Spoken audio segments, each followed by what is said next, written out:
Managing a national government workforce involves coordinating millions of individuals across thousands of discrete departments. Historically, this coordination relied on rigid, static structures that treated human labor as interchangeable parts in an administrative machine.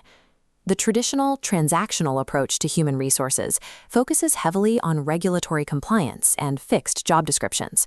It measures what a role is supposed to do on paper, rather than tracking the actual capabilities of the person filling that role. To resolve this friction, the Philippine Civil Service Commission initiated a strategic pivot. They moved away from task-based tracking and adopted a competency-based human resource system, or CBHR. CBHR is a framework that prioritizes employees and their capacity to deliver over the rote mechanics of the work itself.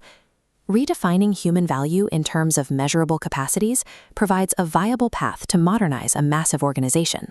By focusing on what people can do, rather than just what they have been assigned, the state can more accurately assess, deploy, and improve its personnel.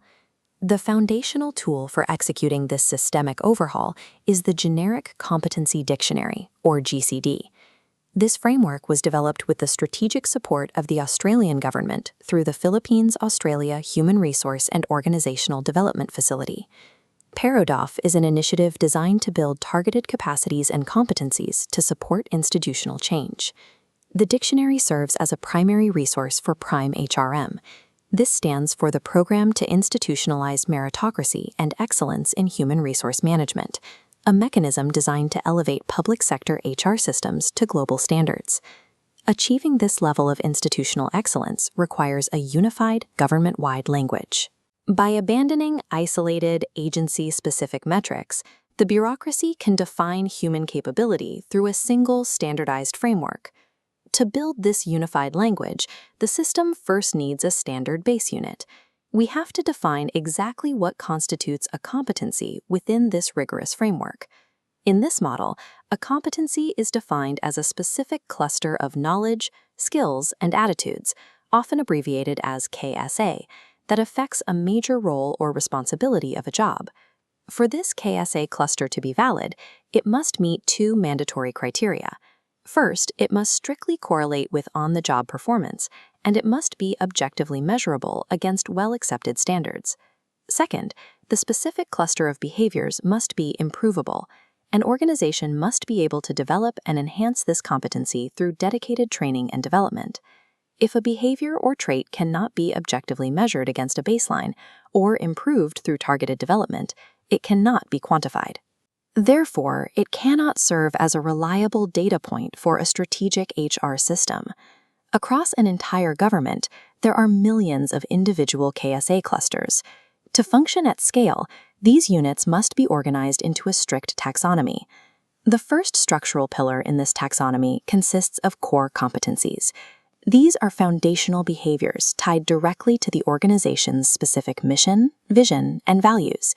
Because they drive overall desired results, they are mandatory for everyone in the organization and are non-transferable to outside agencies.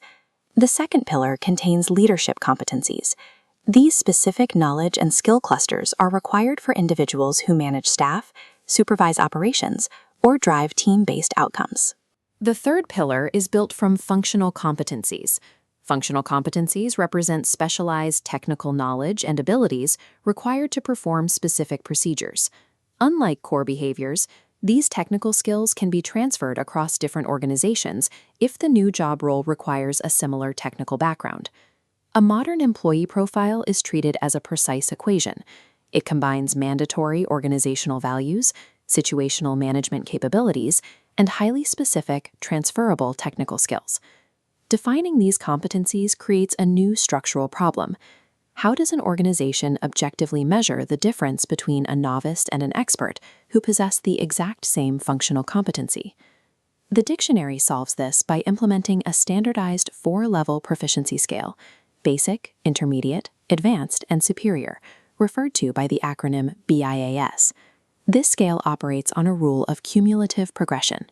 Behaviors mastered at the lower levels are permanently retained and applied at higher levels, even if they are not explicitly restated in the advanced job profile. Progression up this four-step scale is objectively measured by two distinct criteria. The first metric is scope, or the context in which the work is performed. At level 1, an employee's scope is limited to their own tasks and requires full supervision. By level 4, that scope has expanded to integrating the work of different individuals and managing multiple tasks across diverse work units. The second progression criterion is complexity. A level 1 proficiency involves performing basic, routine tasks where complete information is provided. A level 4 proficiency requires independent strategic work, including taking responsibility for the outputs of others.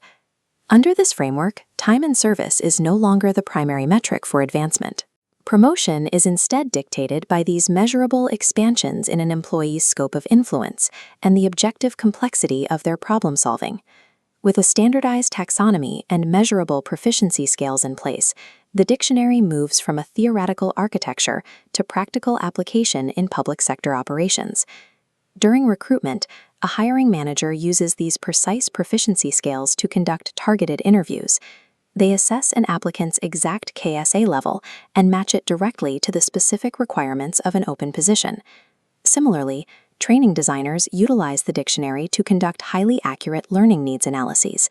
Instead of guessing what broad topics might be useful, they pinpoint exact gaps within a required proficiency level and design curriculum to bridge that specific shortfall.